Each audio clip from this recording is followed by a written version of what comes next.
Okay, are you ready for an epic fight between two prehistoric predators? Well, hang on. Look at this creature. You know it. An ancient shark about 65 feet long that used to swim through the dark waters of the world's oceans and was so terrifying it had no enemies. Well, almost. Scientists have recently discovered the remains of another ancient predatory fish off the coast of Australia, a fish that lived around the same time as Megalodon. It was small, about the size of a dolphin, but it could pose a danger to the infamous shark. How is it possible if this creature was many times smaller? Well, let's take a look. This monster is called Janjucetus, and technically it wasn't exactly a fish. It was a distant relative of the modern baleen whale. Outwardly, it may seem quite cute, similar to that baleen whale I mentioned, but you wouldn't want to meet it in the ocean. It had the massive skull of a whale, large eyes the size of tennis balls, and a short snout with an immensely powerful jaw filled with razor-sharp teeth. In other words, it was like a shark version of the baleen whale. Janjucetus lived during an ancient period called the Oligocene, which was about 33 to 23 million years ago. At that time, there was an incredible abundance of life in the world's waters. Giant penguins, small whales, sharks 2 to 3 times larger than modern ones, primitive dolphin species, and many other unusual creatures. Now imagine that in this ancient and terrifying neighborhood, a giant Megalodon met a Janjucetus. At first sight, it's not love. The Megalodon's victory is obvious, but don't rush to write the Janjucetus off. It's agile and fast. It's quite possible that it was more mobile than Megalodon, and during the fight, it would have avoided a direct attack. The Megalodon would have lost sight of such a small opponent, while the Janjucetus would have swum up to the shark's belly and opened its jaws. They're small, but there are a lot of sharp teeth. Now, these teeth were designed to rip and cut. The Janjucetus would attack the Megalodon with a small but very unpleasant bite, and the shark would have swum away after such a punch. But who knows? Maybe Megalodon would have immediately eaten Janjucetus in the first seconds of the fight. Megalodon could have won, but in terms of speed and mobility, it would have lost. So let's look at something bigger, something that could actually have competed with Megalodon. It doesn't have to be a monster living at the same time as the ancient shark. We can make our own rules. Imagine that all ancient marine creatures ended up in the same pool with Megalodon. So its next opponent is the Liopleurodon. Now initially scientists thought that this monster could grow to be 82 feet long, which is even larger than Megalodon. But more accurate studies have shown that it only reached 32 feet, which is about the size of a modern orca. The Liopleurodon lived in the waters of Western Europe around 160 to 155 million years ago and shared territory with other dangerous reptiles such as ichthyosaurs and plesiosaurs. Yes, it was smaller than them, but it had one big advantage. The Liopleurodon possessed one of the largest jaws in the animal kingdom, which accounted for about 20% of the total length of its entire body. That's a mouth. Its jaws were about 6.5 feet long. A huge, toothy mouth the size of an adult basketball player filled with smooth and dagger-sharp teeth, ideal for cutting steaks and peeling ammonite shells. And by the way, scientists suspect that ammonites and squid were the creature's main diet. This super predator was also a very fast and agile creature that ambushed and attacked its prey from below. Megalodon would have been in big trouble. The grip strength of a Liopleurodon would surely be more powerful than that of Megalodon. Besides, the Liopleurodon's size and mobility would allow it to attack the enemy from different sides. It's probably why Megalodon would have lost in that fight. The next opponent for our Megalodon is the Dunkleosteus, and to be honest, this guy has almost no chance of defeating the large ancient shark. But the Megalodon probably wouldn't have beaten it either. The Dunkleosteus was one of the earliest predators of the ocean. It lived in the late Devonian, about 382 to 358 million years ago. Its size was about 13 to 32 feet or even less, and it also had no teeth. What? A predator without teeth? How did it survive in a dangerous prehistoric world? Well, it grabbed and chewed food with the help of special jaw growths. Those growths were so powerful that they could pierce steel, if there was any around. In a sense, these were not teeth, but bones. Okay, let's say the Megalodon grabbed this predator by the belly and it couldn't do anything with its growths. But the problem is that the Megalodon would have hardly done anything either, because the Dunkleosteus was a heavily armored fish. Just look at this shell. It probably limited its mobility, but it provided incredible protection. This monster felt like a big stone in the teeth of the Megalodon. It's unlikely that the Megalodon would have wanted to chew this stone. It would have spit it out, and both predators would have gone about their business. We've got a draw here. And now, the final match. Here's the next opponent. You see anything? Is this enemy invisible? What's happening? Ah, there it is. Meet the Tully Monster. It's a tiny ancient monster, just 11 inches long. Huh? What can it do to a giant shark? Next to the Megalodon, the Tully Monster is like a box of matches compared to a human. But if the Megalodon had had a developed brain, like people do, it would have been very scared of this creature and would have immediately swum away. Many people scream and run away in fear when they see a creepy insect crawling or flying, or when a mouse runs across the floor. Some of us jump on the couch in horror. Not all of us, but some. The Megalodon would have jumped out of the water like a dolphin if the Tully Monster had charged at it. Just check it out. It looks like an underwater bike with a long trunk with a jaw at the end. And these handlebars, where you would put your hands to control your bike, are the eyes. It's like the eyes of a hammerhead fish, only thinner and longer. The body of a squid, cuttlefish fins, snail eyes, and a toothed proboscis. This is a horror movie character. Scientists say it probably hunted jellyfish, small fish, and shrimp. And it didn't chew the food, it licked it like ice cream. Obviously, it's not an opponent for the Megalodon, but it's still a creepy monster. Well, what would have happened had it really started a fight with the Megalodon? It would have been difficult for the ancient shark to find it. It would have been unlikely to catch this tiny monster in the mouth, and the Tully Monster wouldn't have been able to do anything to the Megalodon either. However, I can think of one strategy. The creepy creature had a long trunk. What if it had just swum under the Megalodon's fin and started licking it? If the shark had felt the tickles, then it would probably have worked. But most likely, they wouldn't have fought each other. It seems like they would have made perfect friends. The Tully Monster lived about 300 million years ago in shallow seas and estuaries that covered the territory of the U.S. When scientists discovered this creature in 1955, they were shocked because no one had any idea what it was. Experts compared it to worms, tunicates, conodonts, mollusks, and vertebrates. And do you know who it really was? Well, scientists still have no idea. They can't determine its place on the tree of evolution. Perhaps this is some new branch, and its descendants simply haven't survived to this day. The Megalodon was one of the most dangerous predators on Earth.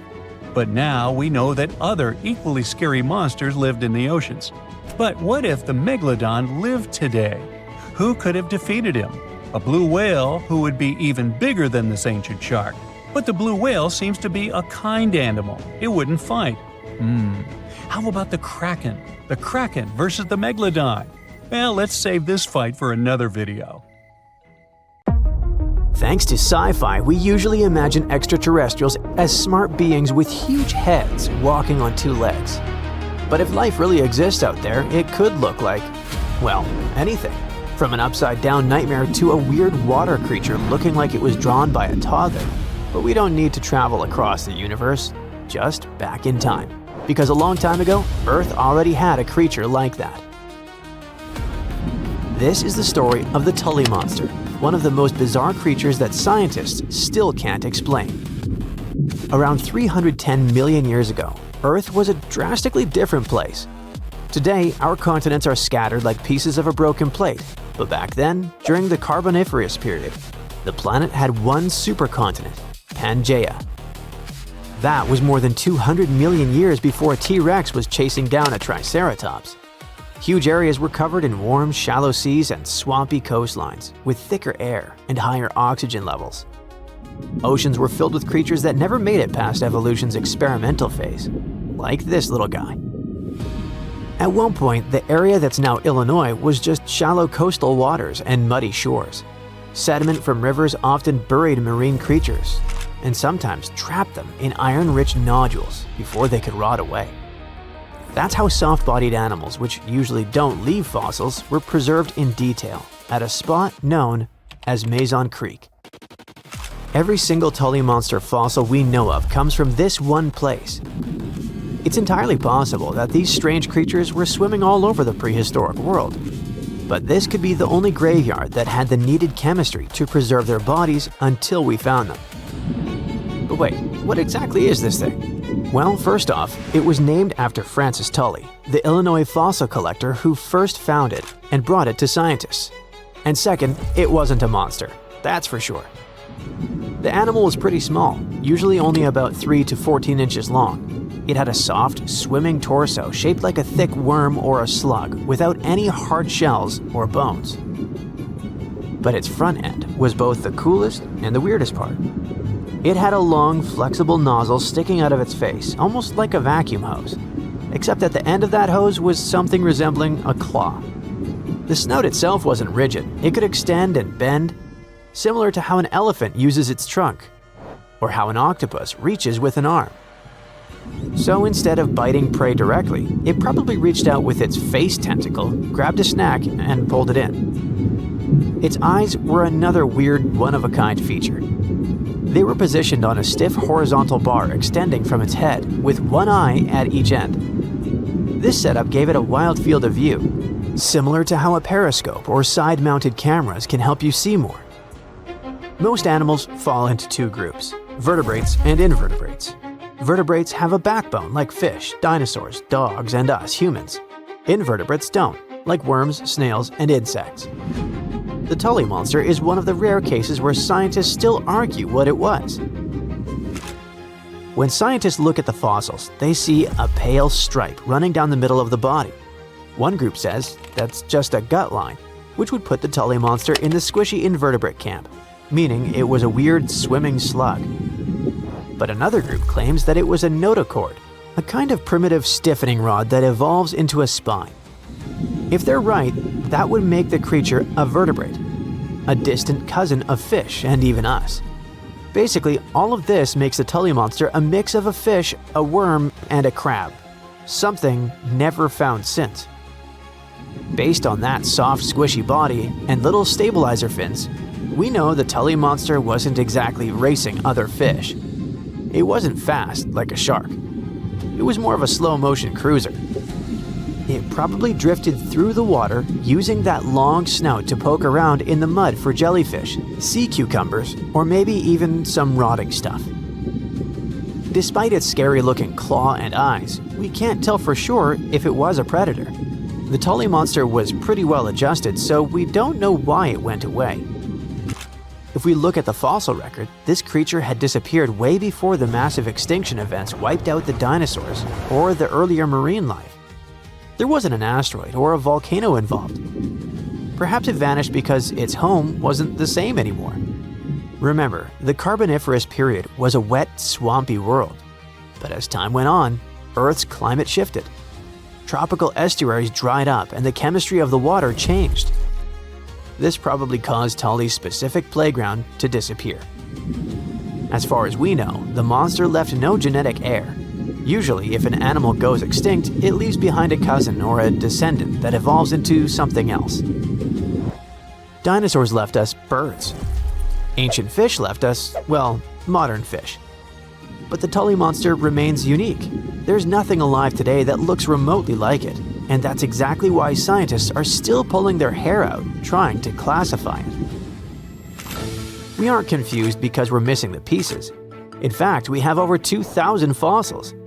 We're confused because we have nothing to compare it to. And who knows, oceans are largely unexplored, so we might run into some new creature eventually that will add new pieces to the evolutionary puzzle. The Tully Monster might be the captain among the weird prehistoric swimmers, but it definitely wasn't alone. If we look back at the fossil record, especially during the Cambrian and Permian periods, we'll find a whole gallery of evolutionary experiments that look like they were designed by a committee of ETs. For example, we had hallucigenia, our upside-down creature. When scientists first found fossils of this tiny worm-like creature, they didn't know which side was up. On one side of its body, they saw long, sharp spines. On the other, they saw soft, stubby protrusions. They assumed the tough parts were legs and the soft protrusions were tentacles on the animal's back. Years later, better fossils revealed it was actually the other way around. The whole animal was put together upside down. The spines were like defensive spikes sticking up, and the softer parts were actually short legs meant to touch the ground. In other words, it wasn't walking on stilts at all. It had been upside down the whole time. Then there was Opabinia. This thing looks like a shrimp that got extremely confused. Most animals are happy with 2 eyes. Spiders have 8, but Opabinia decided it needed 5 for some reason. 5 mushroom-shaped eyes found out on its head, giving it a 360-degree view of the world. And if that wasn't enough, it had a long, flexible nozzle sticking out of its face, kind of like that of the Tully Monster. When this animal was first presented at a science conference in the 1970s, the room actually erupted in laughter because everyone thought it was a practical joke. Finally, there was a creature called Helicoprion. At first glance, it looks like a shark. But look at the mouth. Instead of a normal jaw that opens and closes like a hinge, it had something called a tooth whorl. As it grew new teeth, the old ones rotated inward, creating a literal spiral of teeth in its lower jaw. It looked like a circular saw blade embedded in its chin. Scientists spent decades arguing about where this saw blade actually went. Some put it on the nose, some on the tail, until they finally realized it was inside the mouth. All of these creatures, the Tully Monster, the upside-down worm, the 5-eyed shrimp, and the buzzsaw shark, remind us of one thing. We think we know what life looks like, but the history of our own planet proves that biology can be stranger than any sci-fi movie. We shouldn't assume evolution follows a straight line toward normal animals like us. Sometimes it takes a detour into the Twilight Zone.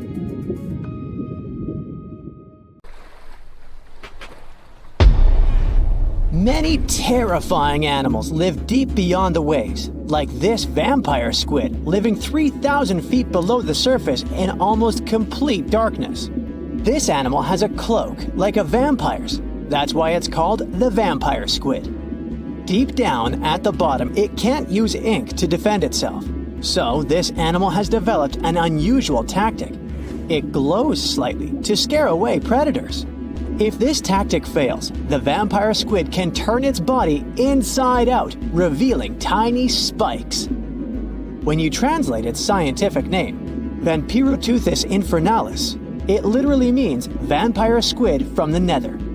Despite its terrifying looks, it's a harmless ocean animal. This previous creature was not from space, but this object definitely is. Before Elon Musk found a way to reuse rockets, NASA would simply drop old ones after launching astronauts into space, most of the time in the ocean or deserts. In 2012, Jeff Bezos launched a mission to find the Apollo 11 rocket. They found it by using sonar, but it was in terrible condition. It was sitting on the bottom of the ocean, not far from the predicted site. They were able to rescue the engine and reconstruct 2 of them. The most famous lost city is Atlantis, but sadly, we still haven't discovered it. However, Heraklion was also just a myth until one British pilot saw something that looked like a city while flying over the Mediterranean Sea. He reported it, and 60 years later, a group of divers went there. They were shocked when they found an entire city underwater. It was loaded with artifacts that could tell us a lot about the history of the place. Now it's one of the best underwater archaeological sites in the world. It's believed that the rising sea caused the whole city to go underwater. The Titanic sank in 1912. The wreck was claimed to be officially discovered 74 years later. In reality, though, a fisherman found the Titanic 8 years earlier while fishing in the Atlantic Ocean. He was pulling out his net when he spotted a head stuck in it. Luckily, it was just a doll's head. Years later, after the fisher had passed away, his son sold the doll to a doll collector. She did a lot of digging and research on every person who had a porcelain toy on the Titanic. She found the owner of the doll. Ava Hart was on the Titanic and had a doll with her. Ava survived the catastrophe by a miracle, but her toy didn't. Hart even wrote about the doll in her journal, and every detail matched the toy found by the fisherman. The tripod fish lives deep in the abyssal zone, around 20,000 feet below the surface. It's adapted to such immense depths and uses its tripod fins to stay still on the bottom. This creature doesn't have big eyes, but even if it did, these eyes would be useless in the darkness. Instead, the tripod fish uses its fins like antennas to detect any movement in the water. This creature doesn't have much luck when it comes to its love life, so it had to develop unique tactics to reproduce. One fish can be both male and female. The next bizarre creature is the lizardfish. It has tons of razor-sharp teeth, a huge mouth, and really big eyes, which it uses for hunting. All this makes the animal look freaky. The lizardfish lives at depths of around 11,000 feet in the midnight zone, where there is zero light. This freak of nature basically eats everything it can fit inside its mouth, from small fish to other lizardfish. On the other hand, when they see other reptile fish, they probably fall in love instead, because finding mates at those depths is not an easy task. Like the tripod fish, the lizardfish can be both male and female at the same time. When you think of a river, you usually picture it on land. Still, nature is quite unpredictable, and it created a river flowing under the ocean in California. It's running at a depth of around 2 miles. This river has everything that an ordinary river has: sunken logs, trees, and rocks. And despite its uniqueness, it's not the only one in the world. There are also others in the Amazon and Greenland. A terrifying creature was discovered near Angola's coast by a remote operating vehicle. It looks like it doesn't have a head or a body. It was sitting at a depth of around 4,350 feet below the surface. After doing research, scientists concluded it wasn't anything from a sci-fi movie. It was just a cluster of siphonophores stuck together. In 2015, some random guy was diving in Caesarea, and something shiny caught his eye. He reached out, grabbed it, and realized it was a gold coin. After that, he examined the bottom and found out that there were many more. He reported the incident to the local authorities, and they concluded that he had found Arabic treasure. The coins were made of solid 24-karat gold and were a few thousand years old, but due to the perfect salinity and temperature, they looked brand new. The coins belonged to a ship carrying cargo. It was caught up in a storm and unfortunately sank. One of the weirdest things ever discovered was found in the Baltic Sea. It's an anomaly that looks as if it was created by a different civilization. It was discovered by Swedish researchers, and they basically had no idea what it was. They had to ask tons of other scientists for their opinions. When you look at this formation from above, it's 200 feet long and looks exactly like a fallen spaceship. It's hard to believe that it's a natural formation, but spoiler alert, it's totally made by nature because the Baltic Sea has gone through many erosions throughout history. Most likely, the bizarre formation is the result of these processes. A group of divers in Madagascar were shocked when they found this 7-foot monstrosity of a knife on the seafloor. The speculation started immediately, and many said that the knife was from some giants that had fought megalodons and lived on Earth thousands and thousands of years ago. That could make a nice story, but the knife is most likely a movie prop that was lost at sea. One of the ocean's most bizarre animals is the frilled shark. It's believed that this fish is the reason for all those sea serpent stories that sea explorers of the past wrote about. These animals live pretty deep in the ocean, but sometimes they can be seen in shallow waters.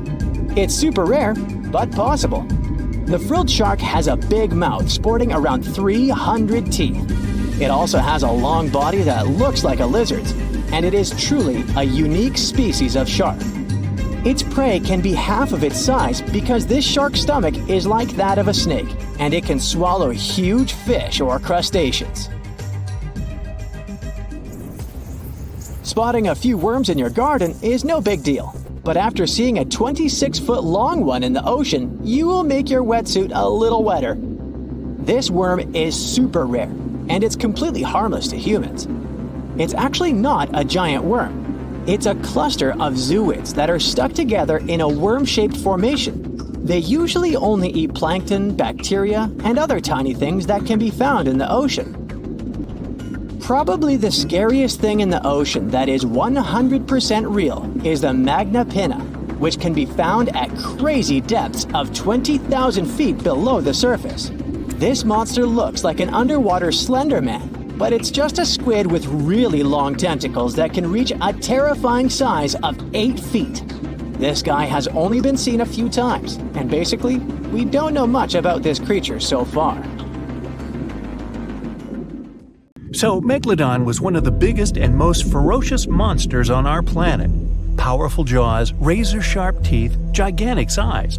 But what do you know about how it sounded? Imagine how loudly it growled, permeating the underwater world with sound vibrations. This sound resembled nothing. Megalodon didn't have a voice. It was a shark, and sharks don't have sound-producing organs. It was a quiet danger. But despite its muteness, yes, that is a word, you could have still heard it. Come with me.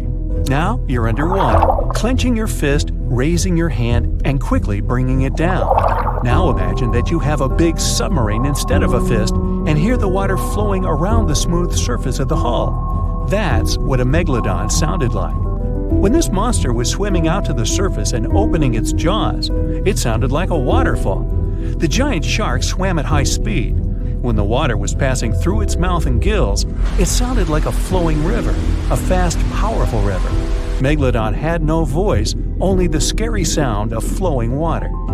Other ancient fish could make sounds, but you would hardly hear them. Whales, dolphins, and their distant ancestors are not counted because they're mammals. Fish communicated at frequencies elusive to human ears. They still have this ability, but in most, the ocean was and is a pretty quiet place. So let's get out on ancient lands and check what was going on with the sounds there. Thanks to modern technologies, scientists can analyze the sounds of many ancient animals. Using CT scans, they found that some dinosaurs had complex systems of small open pockets in their skulls. They used these winding cranial mazes to reproduce a wide range of sounds and regulate body temperature, and people have managed to hear them. An ancient bird that lived 79 to 140 million years ago, Pegasus, sounded similar to some farm birds like duck and geese. But the ancient creature probably screamed in a scarier way. Scientists found this out thanks to the Syrinx fossil they discovered in 2016 in Antarctica. It's the oldest known vocal organ in the world. It helped Pegasus make a double humming sound coming from the left and right sides of the Syrinx. Imagine a duck and goose screaming. Increase the volume several times. Perhaps that's what its distant ancestors sound like. As for other flying reptiles like the pterodactyl, it couldn't scream like Pegasus because it didn't have a syrinx. These winged monsters could growl, hiss, and snap their beaks, and this was their most effective sound. Remember any tall basketball player. The skull of the pterodactyl was slightly longer than their height. Just imagine what a noise the dinosaur created when it was snapping its powerful beak. The clicking sound could deafen and frighten other ancient creatures nearby. Now, you probably know what a Tyrannosaurus sounds like, thanks to the movies. Among thousands of others, you'll recognize this prolonged roar similar to a chainsaw, vacuum cleaner, and horn. And, honestly, its roar has a lot in common with the natural sounds that this monster could make. Thanks to modern technologies and well-preserved remains, scientists managed to simulate the voice of these ancient animals. Imagine you're uploading data about a T-Rex into a program and preparing to hear an intimidating roar. You press play, and it sounds like a beep. Tyrannosaurus rex's scream was similar to birds, not mammals. But it wasn't just a beep. It used nostrils to scream, not a mouth. The hum came from the chest and resembled a siren with low bass. Maybe it sounded a lot more intimidating than what we saw in the movies. It was louder than all the trumpets of the symphony orchestra, and it did it only with the help of its nose. It's not known for sure whether it could growl through the mouth. You could also hear how long-necked dinosaurs sounded in the movies. Their calls were similar to those of elephants, something between a saxophone and a car horn. But in fact, these tall creatures whispered. Almost all mammals make sounds thanks to the laryngeal nerve. This nerve runs down along the neck, then goes around the blood vessels of the chest and comes back to the larynx. In short, the brain gives a signal and it passes twice the distance along the body before the sound is released from the mouth. And now, remember those long necks of dinosaurs? This was the height of a 5-story building. But the voice signal had to run a distance of 10 floors. It took too long to make this long trip, and this affected the dinosaurs' roar. So, when they wanted to make a sound, they just hissed. And it was probably similar to the sound of a giant viper. But the most detailed sounds scientists have managed to get belongs to the Parasaurolophus. You know this herbivorous dinosaur thanks to the long crest on the back of its head. We saw the dinosaur using it in movies and documentaries to fight opponents and enemies. Some scientists believed it also used the comb to drop fruits and leaves from trees. Others thought the dinosaur used it to improve its sense of smell. But it turned out that, in addition to self-defense and fighting, they used the comb to make loud and scary sounds in different keys. Scientists replicated this with fantastic accuracy, thanks to the structure of its hard tissues. Almost all living beings with a voice use soft organs to make sounds, and these soft tissues decompose quickly. Parasaurolophus had solid ones. They noticed tubes leading from the nostrils to the crest and back to the nostrils when they found the skull. It was like a crumhorn, a curved musical wind instrument.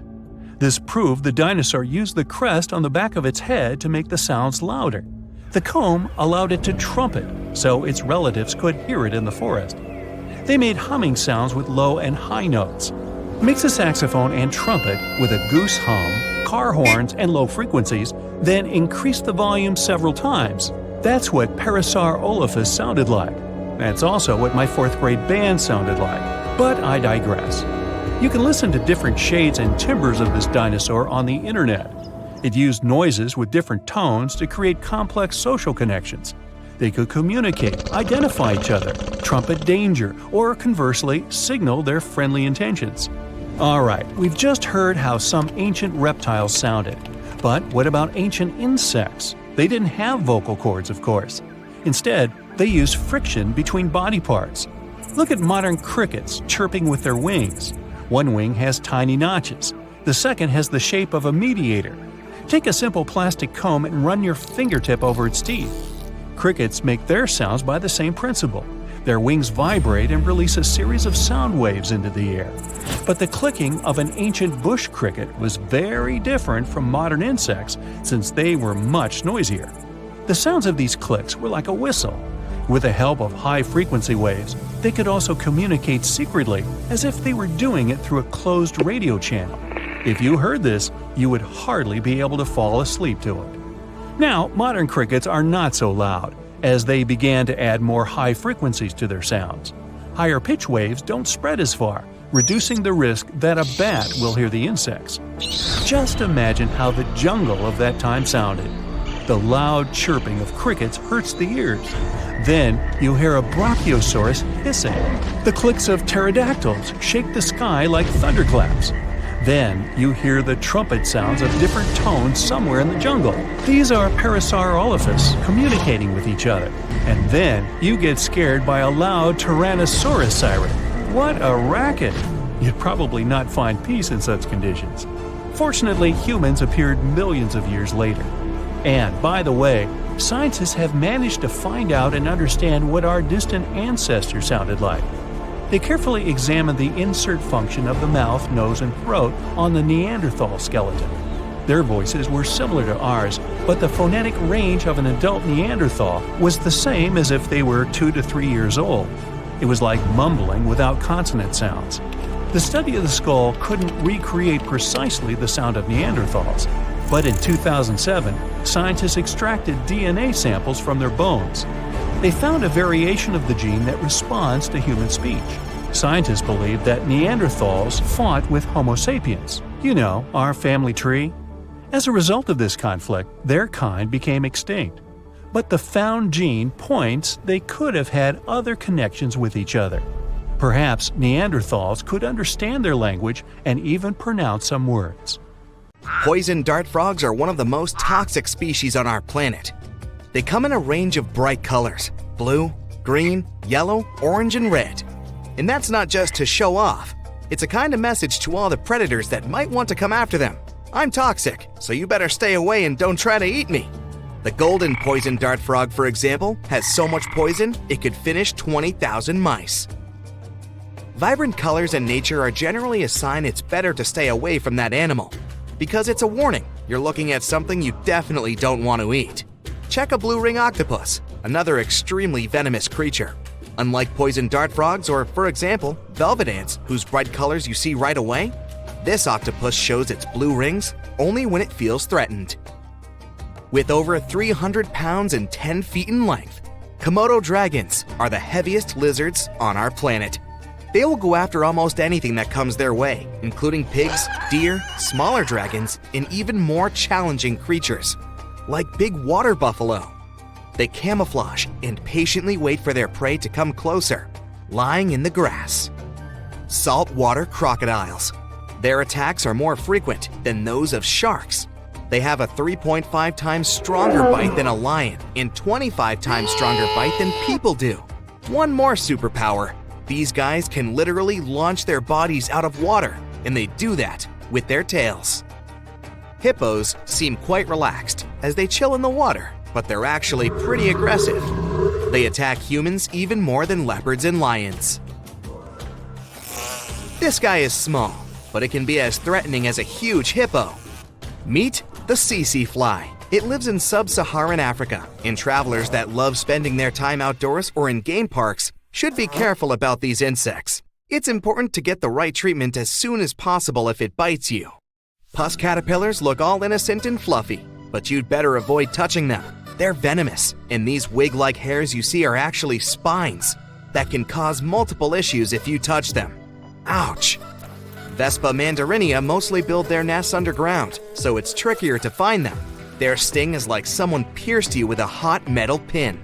The stinger is long enough to even go through the standard protective beekeeper's gear. The reef stonefish is the world's most venomous fish. There are 13 stout spines in its dorsal fin, and that's how this animal injects its highly toxic venom. Lions. They live mostly in Africa and can eat a quarter of their body weight, about 88 pounds, in a single meal.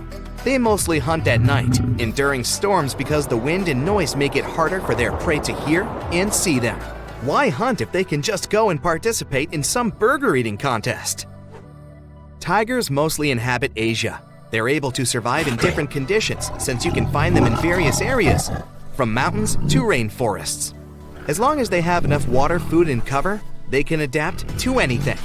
Food can sometimes be a problem since they eat up to 60 big animals per year, with smaller ones as snacks in between.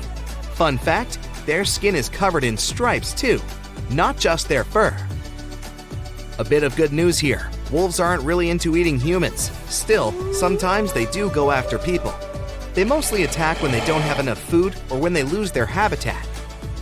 Sharks have a bad reputation, but they mostly spend their time away from humans, catching smaller fish and other marine animals. Still, they'll defend themselves if you come to their area and they feel threatened. And in that case, their serrated teeth certainly don't look too peaceful. Ostrich may not belong to that list at first sight, but when it's cornered, this animal is perfectly capable of taking down big predators such as wolves and lions. Yeah, sometimes they can be brave, and in reality, they never stick their head in the sand when frightened. We can't forget to mention brown or grizzly bears, which are considered to be way more aggressive than other bears. It's 3.5 times more likely something bad will happen if you encounter them than polar bears.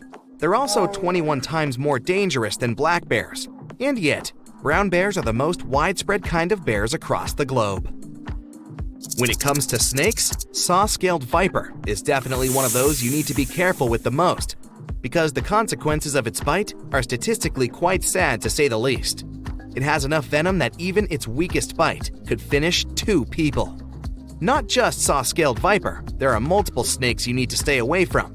Meet Philippine cobra. It lurks in forested areas, dense jungles, low-lying plains, and open fields. It especially likes areas near water and can spit its venom up to 9.8 feet away. Black mamba too, very venomous, kinda nervous, and when it sees you as a threat, extremely aggressive. It's among the world's fastest snakes, since it can move at speeds of up to 12.5 miles per hour. Australian box jellyfish is the most venomous marine animal in the world. It has tentacles covered in small darts with venom, and they can grow up to 10 feet long. Seeing even a small random spider in your home can be unpleasant, and picture if it was a Goliath bird eater instead, the largest spider in the world, and also one of the creepiest. You'll mostly find them spending their time in burrows with the entrances covered with the web. Luckily, their venom is not that bad to humans. It's like a wasp stinging you. Bad news for insects, you guys should be careful. This spider is a real danger for you. Platypus looks cute and harmless, but despite their funny appearance, they're one of the most dangerous animals in Australia. They have spurs located on their hind legs, and each of them is connected to a crural gland by a duct. And this gland creates a complex mixture of hundreds of toxins. Ugh! They have 2 layers of fur for waterproofing and insulation. With their fur, platypuses trap a layer of air right next to their skin so they can remain dry when they're underwater looking for food, which is about 12 hours a day. One of the stings you'll definitely feel the most is from the bullet ant. They're small, and their stinger is only up to 0.11 inches long, but it can still leave you with several hours of burning sensation. Pufferfish are poor swimmers, so they're most likely to end up as lunch for larger fish. But when they sense danger, they ingest big amounts of water together with air, so their body inflates like a balloon. They can puff up to even 2 to 3 times their regular size. A single pufferfish has enough toxin to finish 30 humans. The African buffalo is the only species of wild cow you'll find in Africa. You can recognize it for its heavy, rigid horns, and this, in combination with its massive size and aggressive nature, makes them very dangerous for whoever stands in its way. Elephants will respect your space most of the time, but only if you respect theirs.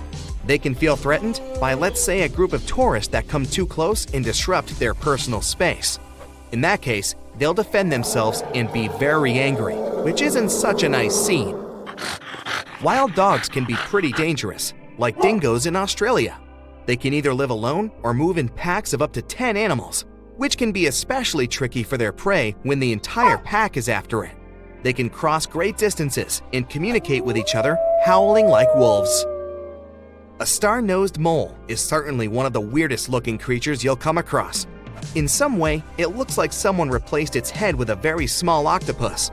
They're not dangerous to humans in the way some venomous creatures or large predators are, but they can cause a lot of damage in your garden. In 2021, while drilling about 11 feet beneath the surface of permafrost in northeastern Siberia, researchers uncovered a 24,000-year-old frozen life form. And then, they brought it to life. Before cloning it, or better said, it cloned itself. This might sound like the beginning of a sinister horror story, but don't worry, it's actually quite the opposite.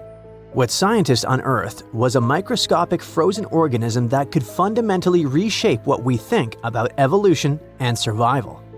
The uncovered tiny creatures are called bdelloid rotifers, microscopic animals with little wheel-like mouths that they use both for moving and feeding. They were first discovered in 1696 and are fairly common in freshwater environments around the world, with a few saltwater species. They might seem unremarkable, but scientists have been studying them since early microscopes made it possible to actually see them.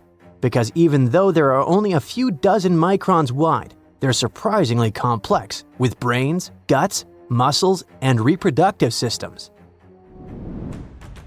Could it be that within that complexity lies the secret to ultimate resilience, maybe even for us humans? Let's break it down. These creatures are extremophiles. That means they can survive being completely drained of water at any point in their life cycle, then lie dormant until rehydrated. But that's not all. They can also persevere through some of the harshest conditions on Earth, or in outer space, or even being stuck in the Siberian permafrost wasteland for tens of thousands of years. This is possible because they can enter cryptobiosis, a condition where organisms pause their metabolism and become nearly inactive. It may sound sciencey, but actually, some of the everyday products we eat are stored in a fridge thanks to this phenomenon. Take yeast, for example. Live yeast cells are surrounded by a protective layer made of dead cells and some nutrients. You can keep yeast at room temperature, but if cryptobiosis comes into play, in the form of your fridge or freezer, it stores much better and longer. During cryptobiosis, rotifers accumulate protective compounds like chaperone proteins, which help them repair and recover once favorable conditions return. Chaperone proteins are like tiny bodyguards. Their job is to keep other proteins in the cell from falling apart under pressure. When the body is stressed, whether from heat, cold, toxins, dehydration, or just the natural aging process, the proteins inside our cells can start to misfold. Proteins need to be folded into very specific shapes to function properly, and when that structure breaks down, they become useless, or worse, harmful. Misfolded proteins can pile up and interfere with normal cell function.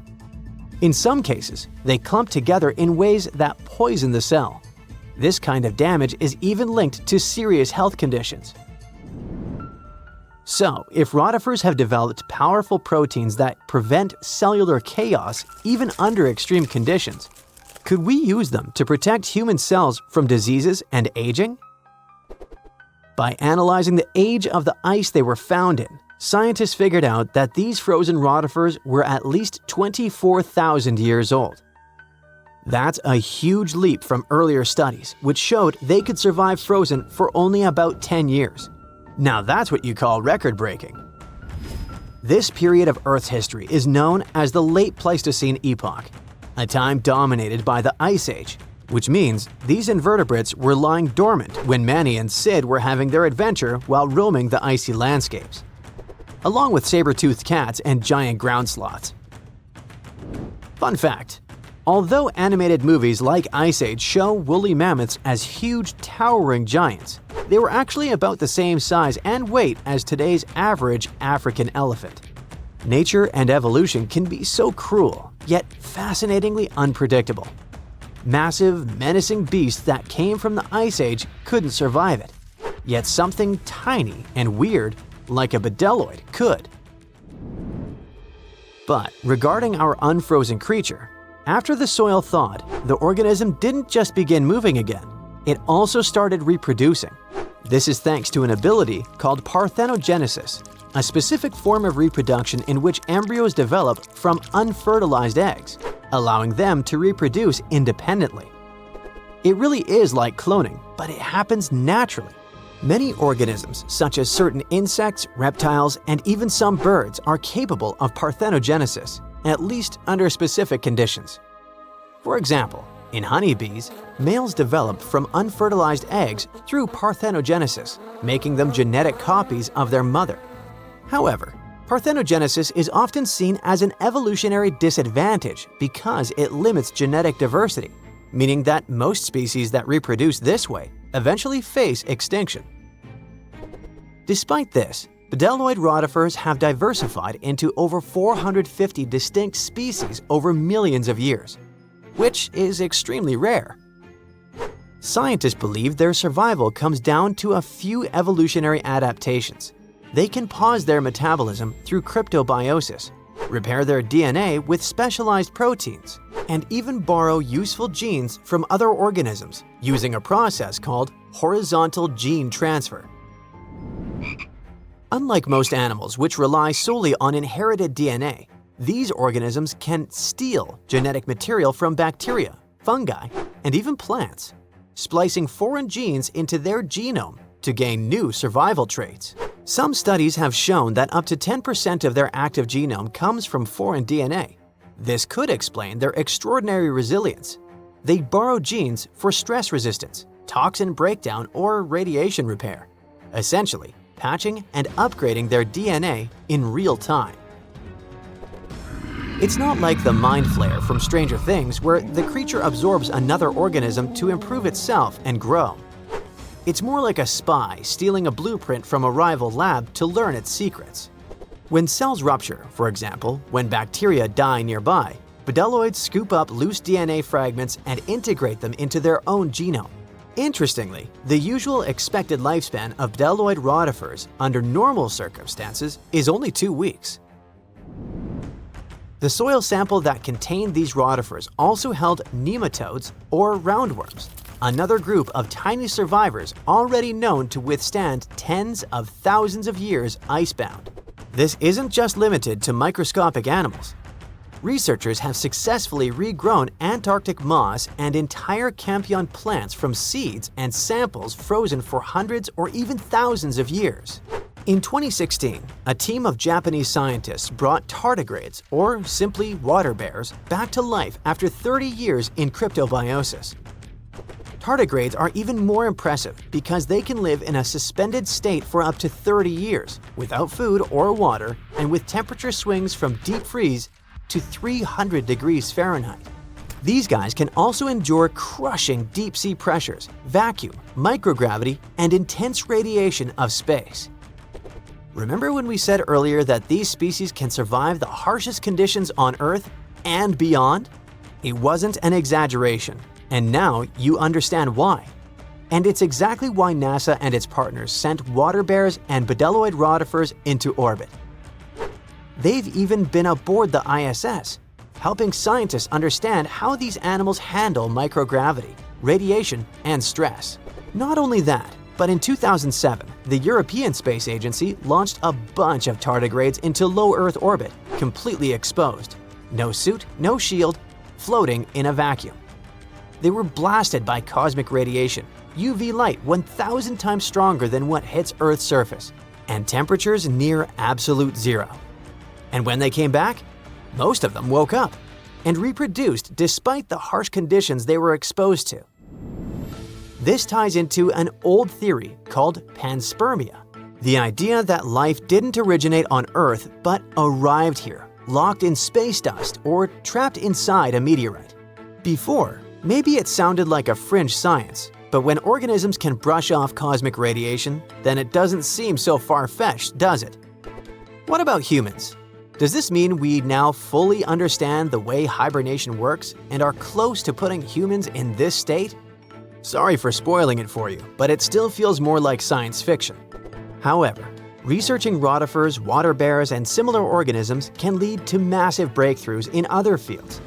Their resilience might be a blueprint for medicine, for reshaping what it means to age, maybe even to pause life itself, or extend it. We're talking real, practical innovations, from better preservation of human organs for transplantation to drugs that slow aging at the cellular level. And yes, maybe even cryogenic hibernation, long enough to make interstellar travel possible. Now, you can't find living dinosaurs nowadays, which is a good thing, mostly, but you can still meet some creatures that might have gone to lunch with them. The frilled shark, for example, is a living fossil that comes from a family of sharks that have been around for about 80 million years. One of the coolest things about it is its long, eel-like body that can grow as long as 6 feet. It has 6 pairs of gills on his throat, which help the frilled shark breathe in the deep, cold ocean where there isn't much oxygen. The shark can move very quickly, like a snake, to catch its prey when it least expects it. Little frilled sharks take an exceptionally long time to grow, up to 3.5 years, which is one of the longest times for any animal with a backbone. The Chinese giant salamander is another living fossil that can tell you what was going on Earth around 170 million years ago. Now, when I say tell, I really mean it, as it can make sounds like hisses, whistles, and barks, and even a noise that sounds like a crying kid. The biggest Chinese salamander found so far weighed 130 pounds, as heavy as 2 Dalmatians, and was almost 6 feet long. Giant salamanders like to be alone. Hey, I want to be alone, and will chase away other salamanders from their space, except when it's time to start a family. During the day, they hide and sleep under rocks. They can make a special substance from their skin that keeps predators away. Now, gharials are reptiles that have been around for about 38 million years. They live in India and Nepal in slow-moving, muddy rivers. Sadly, there are very few gharials left in the wild, less than 100. These creatures can't control their body temperature, so they need to sunbathe to get warm or cool down in the water if they get too hot. Their eyes are close together and face forward, which helps them see in 3 dimensions and judge distances more accurately. Gharials also have a transparent third eyelid that protects their eyes when they're underwater.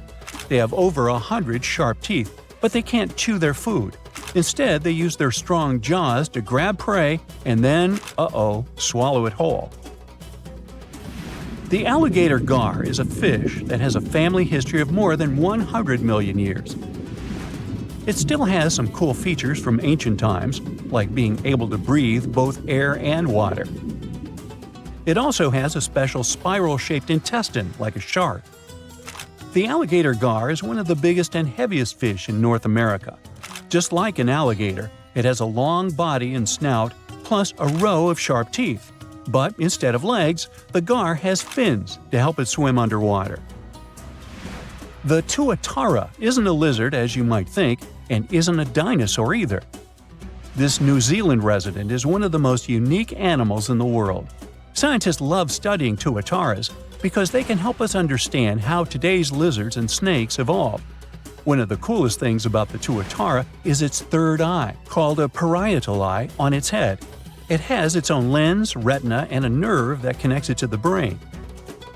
Scientists think it might help the tuatara know when it's light or dark outside and absorb sunlight to make vitamin D or help them keep their body temperature exactly right. Tuataras can live an extraordinarily long time, up to 100 years. Cassowaries are the youngsters on our list, as they've been around for only 60 million years. They have some things in common with dinosaurs, like their 3-toed feet and how they breathe. Cassowaries love to eat fruit, lots and lots of fruit. This love of fruit helps the rainforest, because when cassowaries eat the fruit, their bodies don't harm the seeds inside. As they move around the forest, they spread these seeds, you can guess how, with their own natural fertilizer, helping new plants grow. Cassowaries are big birds, about 6 feet tall and weigh over 100 pounds. They have a special claw on each foot that is 5 inches long, and they can use it to kick real fast. If they feel threatened, they can charge, kick, and even jump on someone. They can also leap up to 5 feet in the air. So, the best thing to do is stay far, far away from where they live. The order Notostraca is a group of crustaceans that you may know as tadpole shrimp or shield shrimps. These animals have been around for about 360 million years. They have a wide, flat shell that covers their head, and they have a pair of eyes on top. These creatures can be found all over the world in different kinds of water, like freshwater, brackish water, and even salty pools. They can also look different depending on where they live. Notostracans aren't picky eaters and can snack on pretty much anything, from plants to small animals and other shrimps. Some of them are considered pests in places like California rice paddies because they stir up the mud, which blocks sunlight from reaching the young rice plants. Sturgeons are some of the largest fish species on the planet. They live only in the cool waters of the northern hemisphere and never travel below the equator. Even though they are huge, sturgeons don't have teeth. They eat by sucking food off the bottom of rivers, gulfs, lakes, and oceans. Scientists believe that sturgeons came from a group of fish that first appeared around 419 million years ago, long before dinosaurs even existed. Their ancestors survived a big extinction event that wiped out 90% of all species and went on to become the largest fish in many rivers in North America and Eurasia. Sturgeons can live up to 100 years old or even older. Female sturgeons can lay up to 3 million eggs at a time, but not all of the eggs eventually turn into real fish. Our next hero, the Pacific lamprey, has successfully lived through at least 4 mass extinctions. Its ancient ancestors evolved over 450 million years ago. These creatures have cartilage instead of bones and a third eye, which is a special light-sensing organ on top of their heads. Instead of a regular jaw, they have a mouth surrounded by teeth. They latch onto prey and sup up body fluids like real underwater vampires. And although he wasn't living underwater, the story goes that King Henry I of England might have lost his life because of a lamprey. The English monarch loved this fish so much that he defied doctors' orders to stop eating its flesh. He got sick every time he'd have it, but the lack of bones and the unusual taste made the royal fall in love with it. As a result, he got some scary symptoms from eating lamprey and eventually passed away. Can you say clueless? The elephant fish, also called the Australian ghost shark, has been on Earth for around 400 million years. Even though they're related to sharks, they aren't actually sharks. Instead of bones, their bodies are made entirely of cartilage. These fish have a special shiny tissue in their eyes that can make their eyes look like they change color from yellow to green. Elephant fish can be pretty tough and will fight back if they feel threatened. They like to be alone and usually don't hang out with other fish. Horseshoe crabs also deserve the title of survival champs, as they've been around even before dinosaurs, since 450 million years ago. 4 species are still roaming the ocean from Maine all the way to Mexico.